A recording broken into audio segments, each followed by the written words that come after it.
ఎందుకు? నీ కొరకు నా కొరకు సిలువలో ప్రాణం పెట్టి ఆఖరి రక్తపు బొట్టు కూడా మన కోసం కార్చడానికి ఆయన భూమి మీదకి దేవుని స్వరూపంలో ఉండి ఆయన విడిచిపెట్టకూడని భాగ్యాలన్నీ కూడా అక్కడే వదిలేసి కోసం వచ్చినట్ట. దేవుడికి మహిమ కలుగుతుందా? హల్లెలూయా. అందుకే ఇక్కడ ఫిలిప్పీయులకు రాసిన పత్రికలో పౌలు భక్తుడు 5వ వచనంలో ఒక మాట చెప్తాడు, క్రీస్తు యేసునకు కలిగిన ఈ మనసు మీరును కలిగి ఉండండి. దేవునికి మహిమ. ఏ మనసు ఉంది ఆయనకి? యోహాను సువార్త 13వ అధ్యాయము, యోహాను సువార్త 13వ అధ్యాయము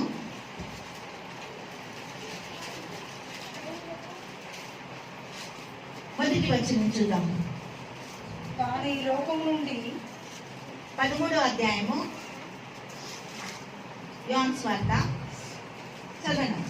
కానీ ఈ లోకం నుండి తండ్రి యొద్దకు వెళ్ళవలసిన గడియ వచ్చునని యేసు పస్కా పండుగకు ముందే ఎరిగిన వాడై లోకంలో ఉన్న తన వారిని ప్రేమించి వారిని అంతం వరకు ప్రేమించను.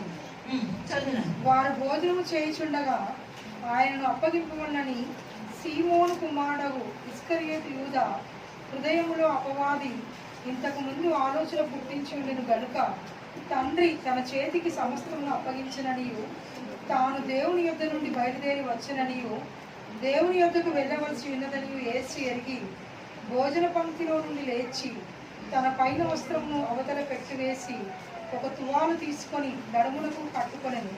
అంతటా పళ్ళెములో నీళ్లు పోసి శిష్యుల పాదములు కడుగుటకును తాను కట్టుకొని ఉన్న తువాలుతో తుడుచుటకును మొదలుపెట్టెను. ఇట్లు చేయిచు ఆయన సీమోను పేతురు వద్దకు వచ్చినప్పుడు అతడు, ప్రభువా, నీవు నా పాదములు కడుగుదువా అని ఆయనతో అనెను.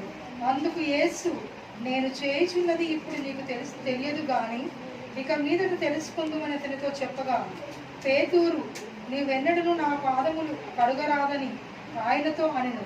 అందుకు యేసు, నేను నిన్ను కడగనని ఎడల నాతో నీకు పాలు లేదనను.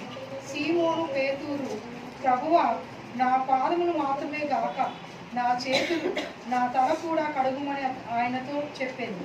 యేసు అతన్ని చూచి, స్నానం చేసిన వాడు పాదములు తప్ప మరేమీ కడుక్కునక్కరలేదు, అతడు కేవలం పవిత్రుడు ఆయను. మీరును పవిత్రులు కాని మీలో అందరూ పవిత్రులు కారనను. తన్ను అప్పగించు వాడిని ఎరగను గనుక మీలో అందరూ పవిత్రులు కారని ఆయన చెప్పాను. వేసుకున్న తర్వాత ఆయన మరలా కూర్చుండి, నేను మీకు చేసిన పని మీకు తెలిసినదా? బోధకుడనియు ప్రభువనియు మీరు నన్ను పిలుచున్నారు. నేను బోధకుడను ప్రభువుడను గనుక మీరు ఇట్లు పిలుచుట న్యాయమే. కాబట్టి ప్రభువును బోధకుడనైన నేను మీ పాదములు కడిగిన ఎడల మీరు ఒకరి పాదములు ఒకరు కడగవలసినదే. ఏమంటున్నా 14వ వచనంకి వచ్చేసరికి, కాబట్టి ప్రభువును బోధకుడనైన నేను